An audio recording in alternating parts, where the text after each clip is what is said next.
Hello everyone, my name is King Isio Flores and we will going to discuss about the diseases in the digestive system. Before we going to start, what is the digestive system?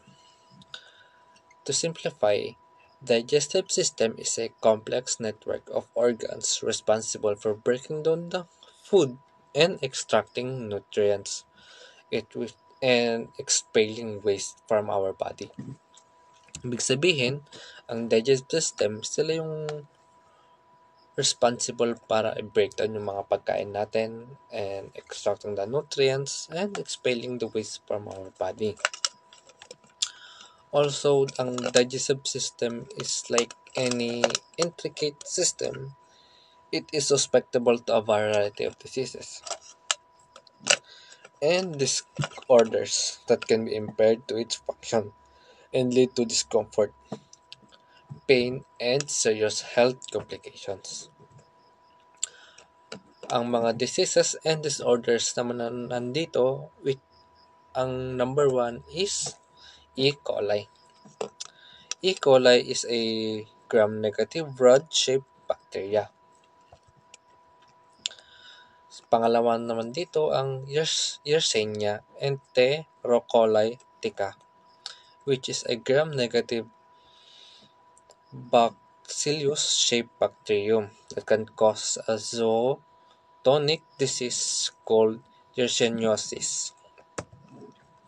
Kasali din dito ang rotavirus, which is common sporadic severe dehydrating diarrhea in young children. Kasali din dito ang astrovirus, which is common virus that can give you a diarrhea. Kasali din dito ang Giardia intestinalis, which is a microscopic parasite. Kasali din dito ang Vibrio parahemolyticus, which is a curved rod-shaped gram-negative bacterium found in the sea, which is it can causes a vibriosis. Kasali din dito ang Campylobacter jejuni, which is a S-shaped or curved rod-shaped bacteria. Kasali din dito ang Vibrio cholerae. Vibrio cholerae naman is a cohesive agent of cholera, a highly contagious diarrhea disease affecting millions of people each year. Kasali din dito ang norovirus. Norovirus is a group of viruses that can cause severe vomiting and diarrhea. Kasali dito ang Salmonella, which is a bacteria that can cause a diarrhea, fever, and stomach pains. Kasali din dito ang Ascaris, which is a large round worm that can measure up to 40 cm long. Kasali din dito ang Shigella, which is a bacteria causes infections called shigellosis. And yun ang ating mga viruses and diseases. Ngayon, balik naman tayo sa E. coli, which is going to be discussed by the next reporter. Okay, thank you so much, Mr. King Ace Flores. Good day, everyone. Before we are going to start our discussion, let me introduce first myself. My name is Jose Jason Castillo, and I'll be the one to discuss about Escherichia coli or E. coli. E. coli is a gram-negative rod-shaped bacteria which possesses adhesive membrane and a cell wall that consists of an outer membrane containing lipopolysaccharides and an inner cytoplasmic membrane. E. coli or Escherichia coli is also part of our normal flora. It can be beneficial or pathogenic. E. coli is a type of bacteria that usually lives in the intestine of a human and animals. where it helps to digest food. But most of E. coli strains are harmless and even important for a healthy intestinal tract. It prevents establishment of a harmful bacteria in our intestine. However, some strains can cause illness. This group of strains that are capable of producing toxins are called VTEC and STEC. VTEC stands for virotoxins and ETEC or STEC stands for Shiga toxins that can cause illness such as diarrhea, food poisoning, urinary tract infection or UTI, pneumonia, meningitis, bacteremia, or sepsis. Escherichia coli is the most common cause of acute urinary tract infection as well as the urinary tract sepsis. Okay, let's go for the source. The receiver of this pathogenic appears to be mainly cattle. In addition, other ruminants such as a sheep, goat, deer are considered significant receiver, while other mammals such as pig, horse, rabbit, dogs, and cats, and birds such as chicken and turkey have been found infected. Okay, E. coli infection can be spread through contaminated water and food or from infected people or animals. Okay, let's go for the symptoms. A typical infection with E. coli begins with serves or severe stomach cramps and watery diarrhea that often turns bloody within a few days. And other symptoms of Escherichia coli is vomiting, nausea, headache, little or no fever, fatigue, bloody urine, pale skin. The infection can cause, and the worst is the kidney failure, or it damage our kidney. And the symptoms usually appear 3 to 4 days after infection, but can start anytime between 1 to 14 days. This usually resolve within 5 to 7 days, but can last 1 to 10 days. Okay, for the treatment, antibiotics are generally not used except in the severe disease or diseases that has processed to systematic stage. Fluid replace is the primary treatment. In children should receive fluids with the right mix of salt and water because they can become dehydrated more quickly. In order to prevent this kind of bacteria, we can refrigerate first our food at 5 degrees Celsius. Wash the vegetables and fruits, and cook the meat thoroughly or well. Okay, our next topic is about Yersinia enterocolitica. Yersinia enterocolitica is a gram-negative bacillus-shaped bacterium that causes a zoonotic disease called yersiniosis. A pathogen can spread from one pig to another in herd. The bugs can contaminate pork products including neck trimmings, tongue, tonsils, and can spread to other meat cuts during slaughter.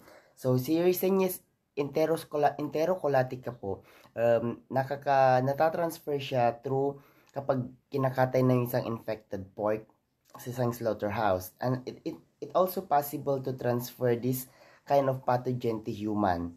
Once we touch the pork or the infected meat, then we put it in our mouth, or we can appear it into the other person, then the other person can touch their part of their body that is open. Next is for the source. Eating food that's contaminated, most often raw or undercooked pork. Drinking milk or water that contaminates with bacteria. Handling the feast, poop, or a person or animal that has the effect or the infection. Touching a surface of an object contaminated with Yersinia enterocolitica bacteria, and then putting your hand in your mouth. Like what I said a while ago, natatransfer ito through touching or once we are exposed to the meat or animals or person that has this kind of bacteria or that is infected with this bacteria. And the possible symptoms for this kind of bacteria or pathogen is usually appear between 4 to 7 days after coming into contact with the bacteria. They can last up to 3 weeks, and the symptoms are abdominal pain and cramping, bloody diarrhea, fever, and sore throat. And the treatment for this kind of bacteria, Cerniosiesis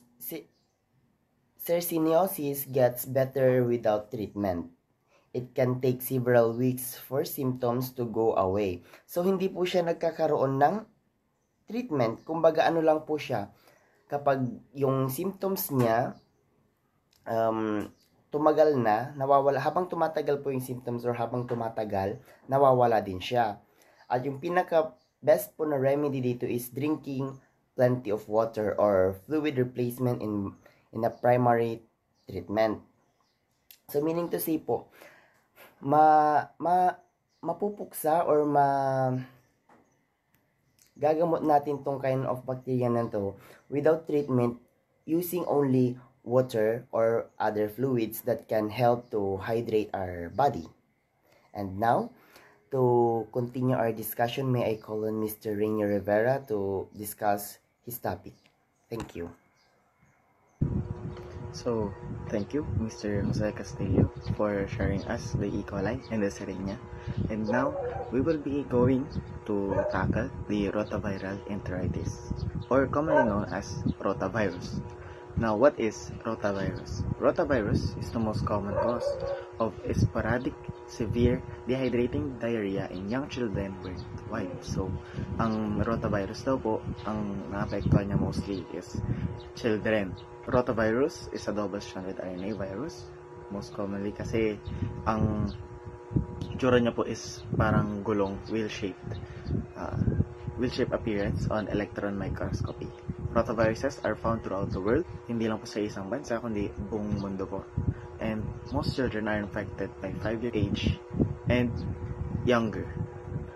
Sources: rotavirus is present in infected person's stool 2 days before symptoms appear and for up to 10 days after symptoms lessen. So, ang rotavirus daw po ay kayang mag-stay sa stool ng tao for up to 2 days bago po magpakita yung symptoms, and 10 days naman po kapag na-lessen na po yung symptoms. The virus spreads easily through hand-to-mouth contact throughout this time, even if the infected person doesn't have symptoms.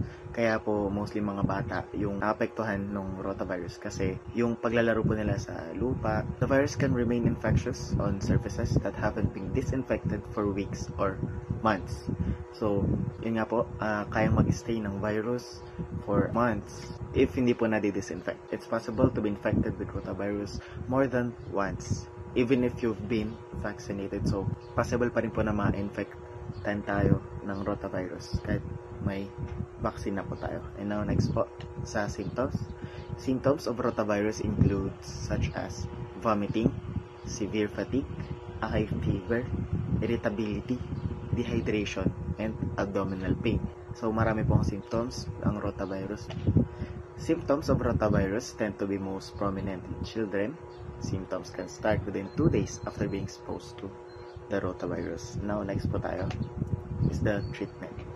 Supportive care including rehydration with fluids, tamang pag-inom lang po ng fluids, which is yung mga tubig po. And electrolytes is the mainstay of treatment and is all that is needed for most adults. Children may become dehydrated more quickly and should be given an appropriate rehydration solution. So, mas mabuti daw po na mas painumin natin yung mga bata na may rotavirus to mas madali pong ma-treat yung virus. And that is it po sa rotavirus. And moving on naman po tayo sa astrovirus. So, what is astrovirus? Astrovirus is a common virus that can give you diarrhea. Sometimes people call it the stomach bug or stomach flu. Astrovirus infections are a form of gastroenteritis. When you look at it under a microscope, astrovirus appears to be shaped like a star. The name astrovirus comes from the Greek word star, pronounced aster. Now, dito naman po sa astrovirus, very common virus lang po siya na nagbibigay ng diarrhea. Mostly yung matubig po na stool natin. Now, ang sources naman po ng astrovirus is contaminated water. This includes drinking untreated water and swallowing water from lakes, swimming pools, water parks, and other recreational water areas. So, nakikita daw po ito kapag nainom po tayo dun sa may kontaminadong tubig, sa ilog, pag accidentally nakainom po tayo sa swimming pools, sa water parks, and sa iba pa pong lugar, the beach, mga ganun pa. Contaminated food, this includes unwashed fruits and vegetables, unpasteurized milk, and foods with unpasteurized milk. So, ayun na po sa mga kontaminadong pagkain, yung mga hindi pa po na hugasan na prutas. Madalas po kumakain yung mga bata ng apple, kahit hindi po nahuhugasan, kinakagat na po agad nila. Example po yun. Contaminated items and surfaces. This includes touching items, surfaces that someone with astrovirus has touched, caring for someone, including children, with astrovirus, and changing diapers. So, ayun po, nakuha din naman po ang astrovirus sa mga bagay na nahawakan ng taong may sakit ng may virus, and minsan naman po kapag nagpapalit po ng diaper ng baby. And ang symptoms naman po may include watery diarrhea, gaya nga pa ng sabi ko. And a person with astrovirus might also experience nausea, vomiting, abdominal pain, and fever. Now, next naman po tayo sa treatment. There aren't any medical treatment to astrovirus kasi most people with healthy immune systems will get better naman without the treatment. Just always make sure that you or your children is drinking plenty of fluids to keep hydrated anytime you have diarrhea. If your symptoms are severe, your healthcare provider may prescribe an oral or IV hydration or anti-diarrheal medication. And that would be it po for my presentation on rotavirus and astrovirus. And now, moving on naman po tayo sa next presenter. Good morning or good afternoon. I am Pamela Marie Chogap, and my topic is all about Giardia intestinalis and Vibrio parahemolyticus. So, starting with Giardia intestinalis. So, what is Giardia intestinalis? Giardia intestinalis is a microscopic parasite, which means that it is too small to see with the naked eye. So, Giardia intestinalis can cause an illness called giardiasis that can result in diarrhea and stomach cramps. And the structure of this parasite, as you can see in the picture, is their body is flattened dorso-ventrally. The dorsal surface is convex, and they have a bean-shaped sucking disc present on the ventral surface of the broad or anterior end. And as you can also see in the picture, they have a lot of flagella. Reported cases up to date for giardiasis is almost 33% of the population in developing countries have been infected with giardiasis. The prevalence within the United States is estimated to be roughly 1.2 million, with the majority of cases not identified due to the carrier being asymptomatic. So, giardiasis is a very common gastrointestinal illness in the United States. And giardiasis can be asymptomatic. That's why in other countries, there are very too few or none cases of giardiasis. So, where can you get giardiasis? The most common sources of giardiasis is through stool or feces of an infected person or animal. And listed here is the other sources of giardiasis. You can get giardiasis from drinking untreated water sources such as lakes, streams, or swimming pools. You can also get giardiasis by traveling to countries with poor sanitation practices or working closely with young children such as in child care center. You can also get giardiasis by swallowing the parasite after touching a surface such as a doorknob or toy contaminated with tiny amounts of infected feces. And lastly, you can get giardiasis by having a sexual intercourse with an infected person. So, the symptoms for giardiasis usually causes digestive symptoms such as diarrhea or stomach cramps. Symptoms may be mildly irritating or severe. Some people have no symptoms at all because they are asymptomatic. However, the common symptoms of giardiasis include diarrhea with watery or greasy stools, fatigue, nausea, stomach cramps, bloating or gas, and lastly, dehydration. So what is the diagnosis for giardiasis? Healthcare providers can order laboratory tests to identify Giardia germs in the stool or poop of someone who is sick. However, sometimes it can be difficult for doctors to know for sure if Giardia is making you sick because people with Giardia infection do not pass Giardia germs with every stool. Even when there are Giardia germs in their stool, there may not be enough for the laboratory to find and identify them. That's why there are very few cases of giardiasis. So what is the treatment and prevention for giardiasis? Many people with giardiasis have minor symptoms that can go away on their own.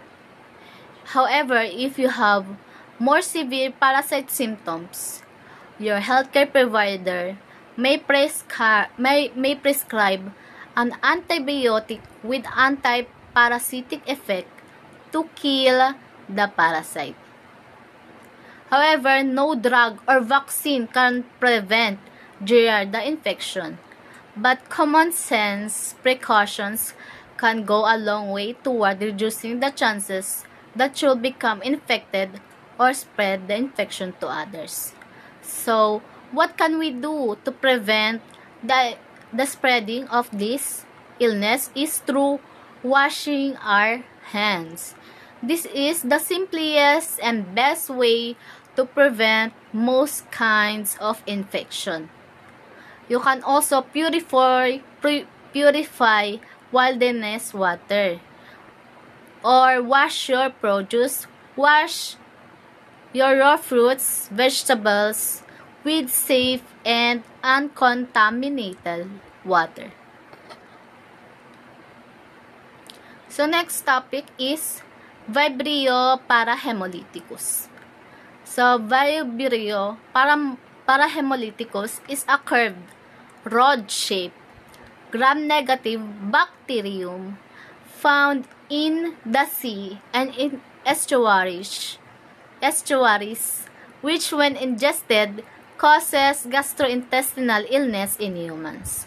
So Vibrio parahemolyticus causes what we call vibriosis. And as you can see in the picture, Vibrio parahemolyticus also have a lot of flagella. So reported cases up to date for vibriosis. So recently, an increase in reported infections has been apparent, with the CDC estimating that the average annual incidence of Vibrio infection increased 54% from 2006 to 2017. In US, Vibrio infection related to bivalve shellfish consumption, reports of wound infection have reached a record high in recent years, with 12 infections reported in 2016 and 2017. In the Philippines, vibriosis is very rare. So vibriosis, where can we get vibriosis?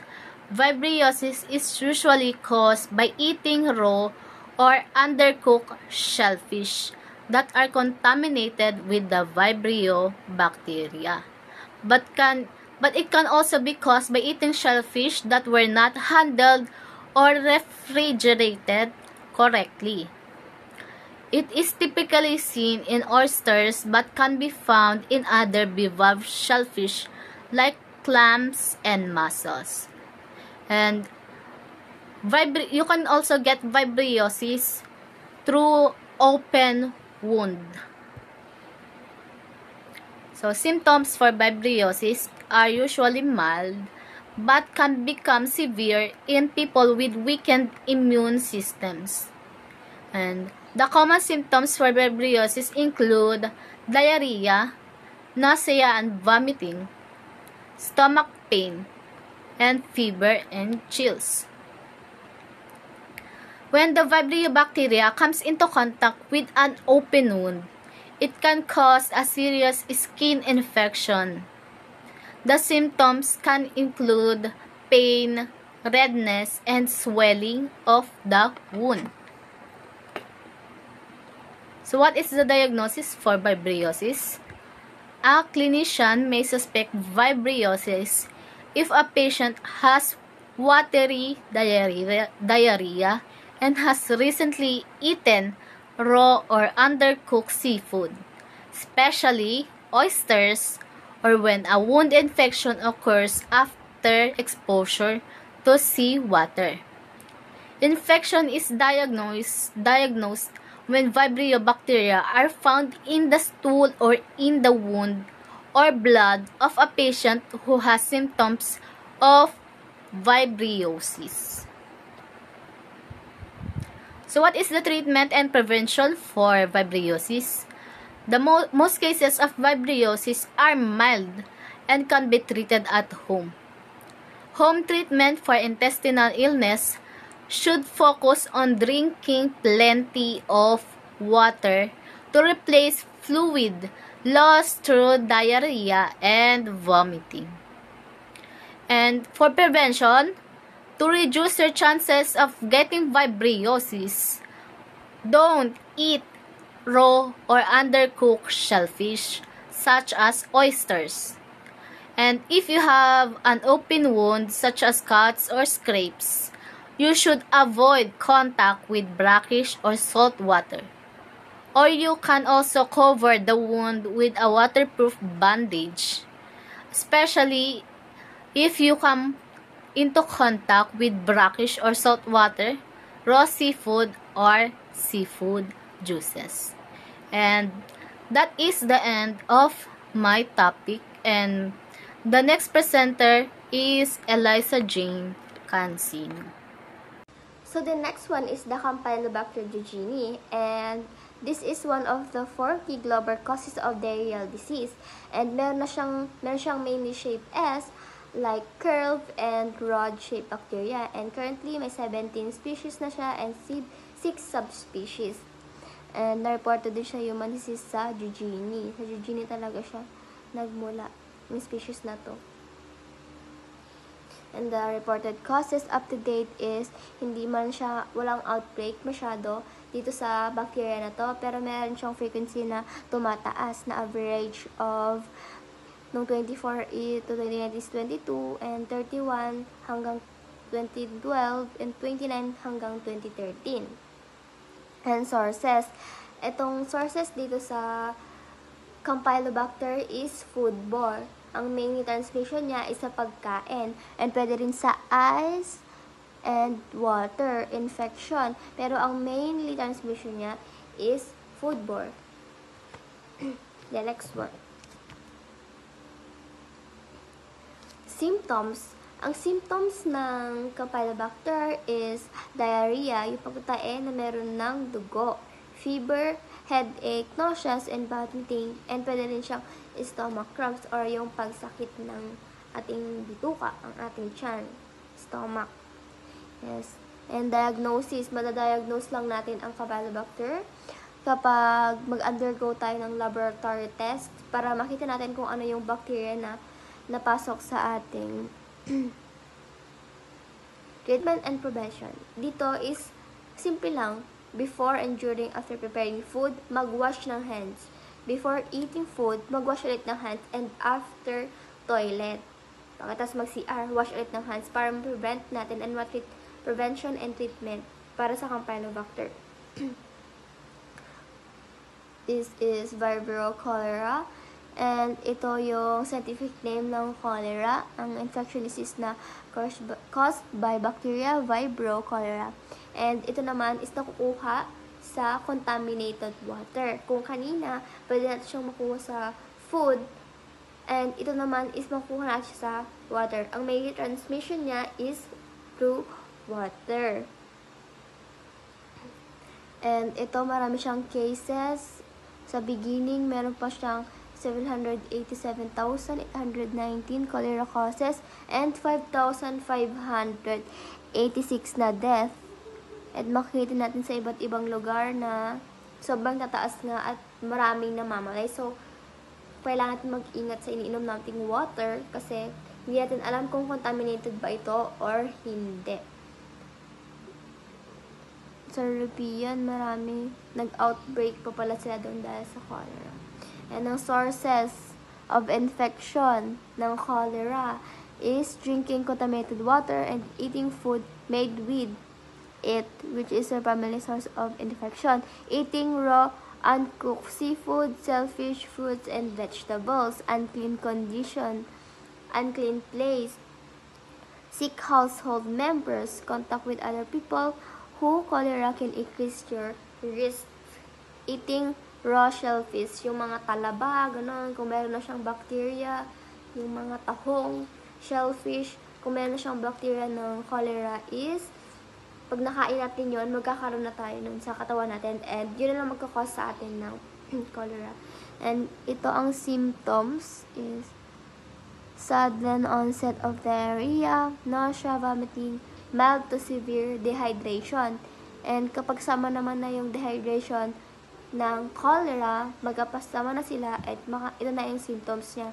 Tiredness, moodiness, sunken eyes, dry mouth, shriveled skin, extreme thirst, reduced urine, hindi ka na umiihi, and other. And diagnosis, isolation and diffusion, and Vibrio cholera, subgroup 01013, and culture of stone specimen is a gold standard for the laboratory diagnosis. Kailangan din pala siya ng diagnosis ng laboratory. And ito naman yung treatment and prevention.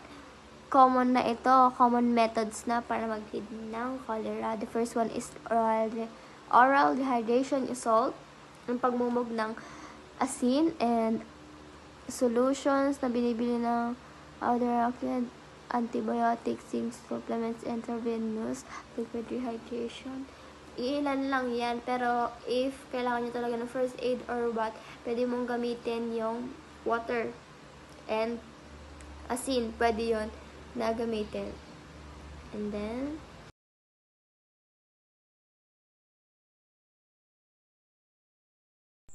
hi everyone, my name is Meron Aldi Guzman, and my topic is all about norovirus and salmonella.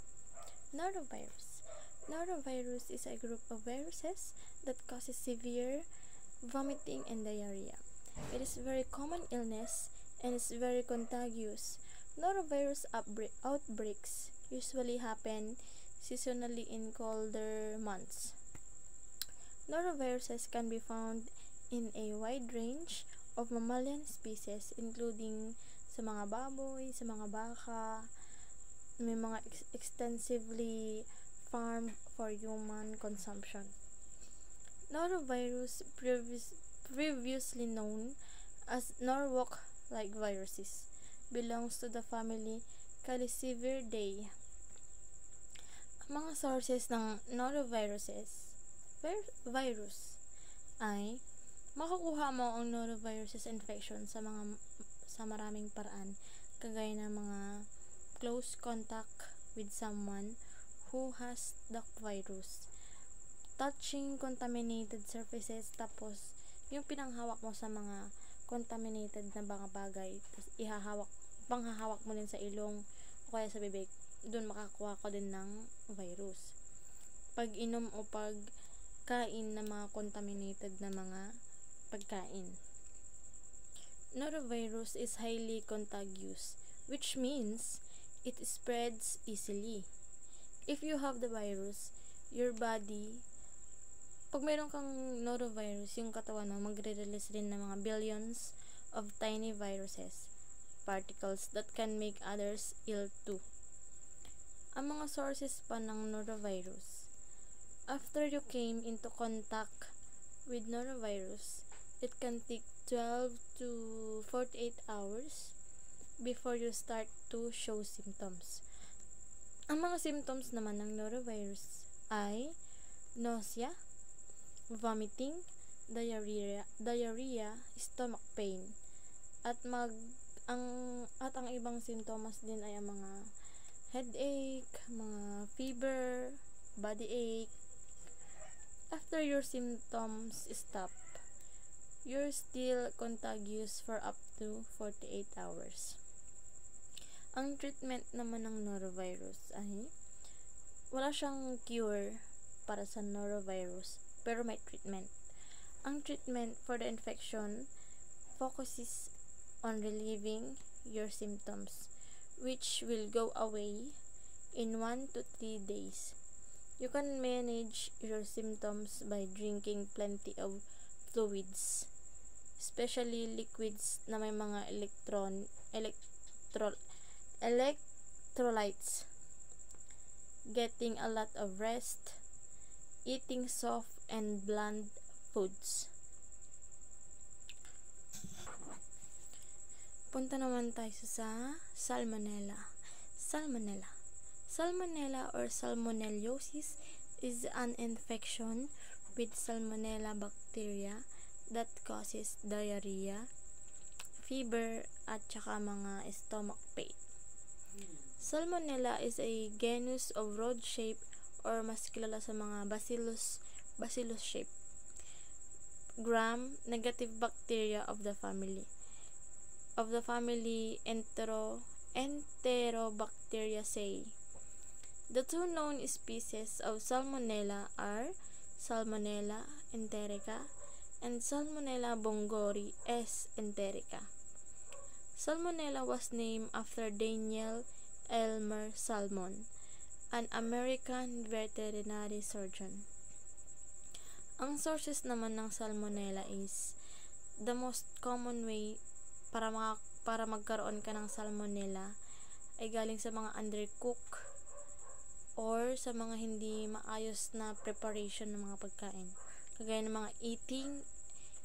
mga eating undercook or uncooked na mga karne, mga poultry, mga seafoods, mga eggs, mga ganon. Eating contaminated fruits and vegetables. Drinking contaminated water or unpasteurized milk.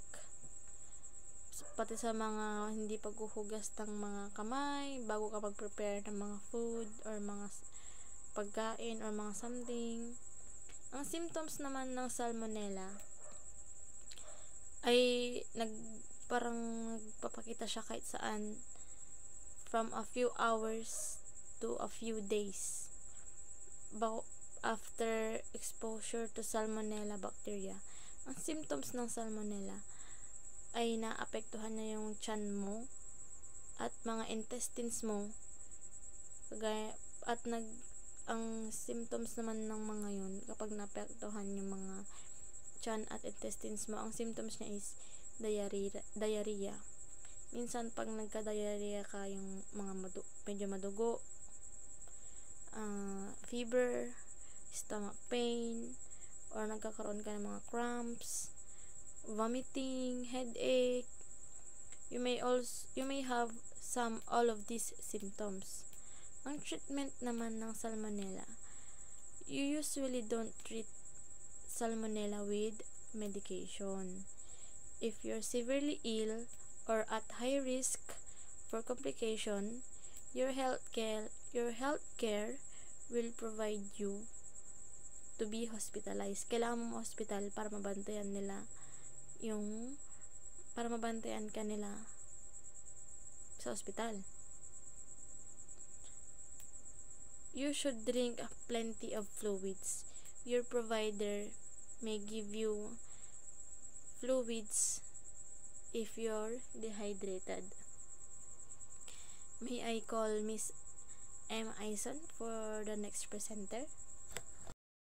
Ascaris lumbrocoides. Ito ay isang uri ng large roundworms na matatagpuan sa ating small intestine. Meron itong sukat na 40 cm long that surrounded mouth and 3 lips. Ang Ascaris lumbrocoides ay isang parasitic human roundworms. Ito ay nag-i-infect sa ating small intestine called the Ascariasis. Ascariasis is the most common infection roundworms in our small intestine. About 10% of the developing world is infected with intestinal worms. Sabi po yan ng World Health Organization. You can become infected with Ascariasis after accidentally ingesting the lay eggs of the Lumbrocoides roundworms. The eggs can be found in soil contaminated by uncooked food. Makukuha po natin ang Ascariasis infection sa mga soil contaminated na mga hindi lutong pagkain.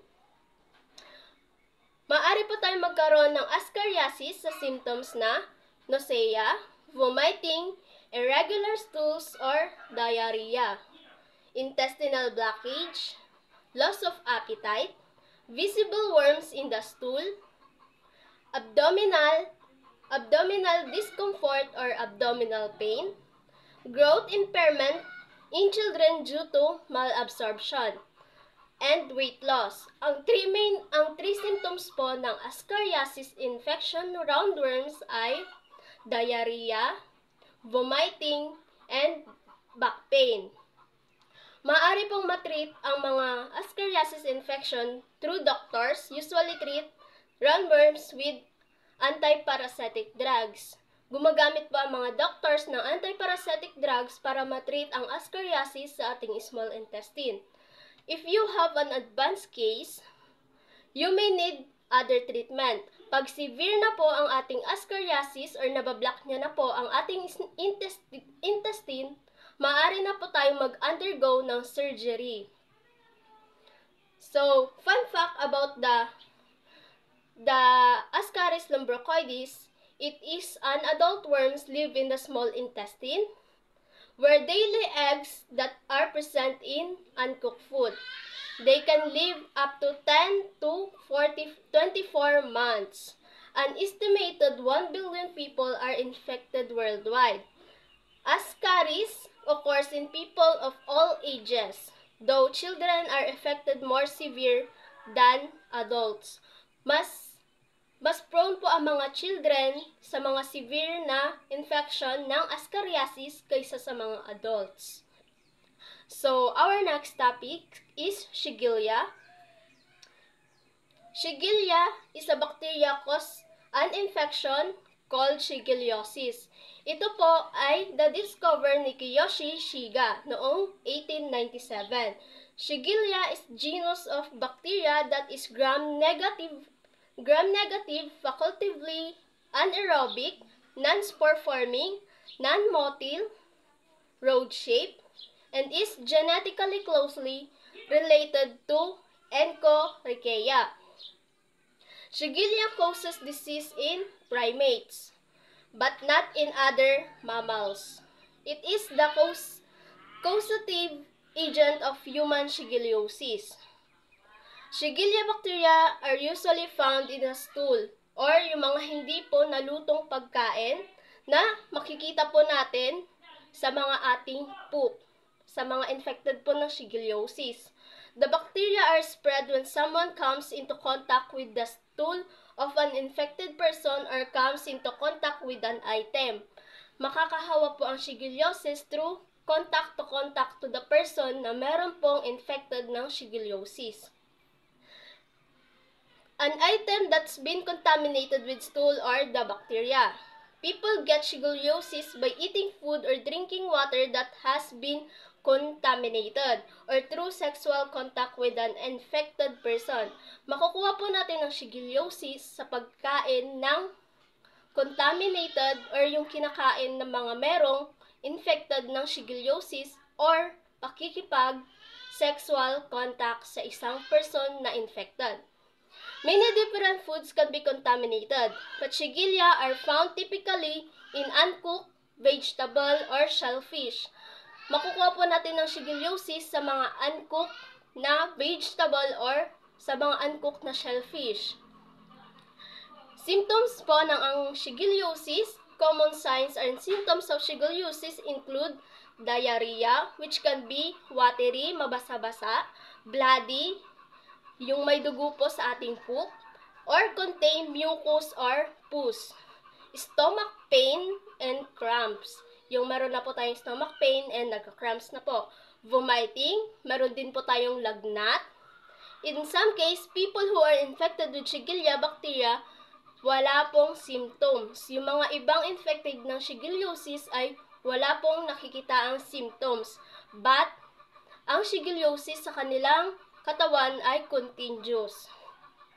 Maaari po nating matreat ang shigellosis through combating dehydration is the main goal of treatment for the most cases of shigellosis. It's important to drink plenty of fluids. Iinom po tayo ng plenty of fluids kung tayo ay may shigellosis or yung meron pong fluids na electrolyte solution, many of which are available over-counter. Mabibili po natin yung ibang electrolyte solution sa mga store sa paligid. It's usually not advisable to take any type of medication to relieve your diarrhea. Hindi po ina-advise ng mga doktor na uminom po tayo ng kahit anong uring gamot na mag-prevent ng diarrhea kung ikaw ay may symptoms ng shigellosis, as this will keep bacteria in your system longer and make the infection worse. Kung uminom po tayo ng mga gamot na nag-prevent ng diarrhea or gamot na pang-diarrhea, kung ikaw ay infected ng shigellosis, maaari pong mag-worse or magtagal pa yung infection sa loob po ng katawan natin. Moderate or severe infection may require medical treatment. Treatment will usually include antibiotics to eliminate the bacteria from your digestive tract. Pag severe na po or mild ang ating infection, ina-advise na po na uminom ng antibiotic para ma-eliminate yung bacteria sa loob ng ating digestive tract. So, fun fact po para sa ating shigellosis. Ang shigellosis po ay isang largely disease of children. Mostly, ang may shigellosis infection ay mga bata, with the highest number of cases reported in children younger than 5. Sabi po yan ng European Centre for Disease Prevention. Sabi din po rito, Shigella is spread easily. It takes a small number of bacteria to make someone ill. Madali po mag-spread ang shigellosis.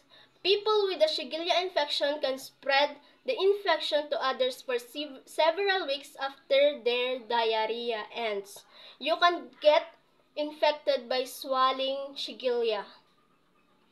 Ang shigellosis o Shigella, also known as Shigella dysentery or bacterial dysentery. Usually those who are infected with Shigella develop diarrhea. Ang main symptoms ng shigellosis ay diarrhea. It is most commonly found in the world of Sub-Saharan Africa and South Asia. Did you know that Shigella is estimated to cause 80 to 165 million cases of disease and 600,000 deaths annually? And most cases and deaths are among children. Sabi po ng Shigellosis CDC Yellow Book 2024. So that's all. I hope you have learned in this topic. Thank you and God bless us all. Sa conclusion naman tayo ngayon. There are surprisingly plenty of similarities among the different diseases that can impact the digestive system. Ibig sabihin, marami sa mga diseases is meron silang similarities kung paano ang impact nila sa digestive system natin. Numerous of gastrointestinal disease are similar in how they're present, are identified, and are treated. Whenever there are gastrointestinal pain or other effects of the bowel infection. Meaning, sa gastrointestinal diseases, marami silang similarities of how they are present, identified, and treated. Kahit pa gastrointestinal pain or infections to bowel naman. To effectively naman treated the majority of digestive system is hydration is essential. Meaning, karamihan sa digestive diseases naman is kailangan talaga natin minom na maraming tubig. Because its main objective is to guarantee the best necessary digestion by assisting with the nutrient dissolving, breaking down the food, and encouraging waste to flow easily through the intestines. Dehydration naman can cause the digestive process to slow down, which may lead to the symptoms just to prolong the symptoms. Ibig sabihin naman dito, kapag ikaw ay dehydration naman, kulang ka sa tubig, is mapapa-slow down yung process ng digestive process natin, which is may lead to the symptoms to prolong. Ibig sabihin talaga nun, yung sakit mo sa tiyan is lalo pang hahaba. Yun lamang po, and thank you for listening to our group. Mabuhay.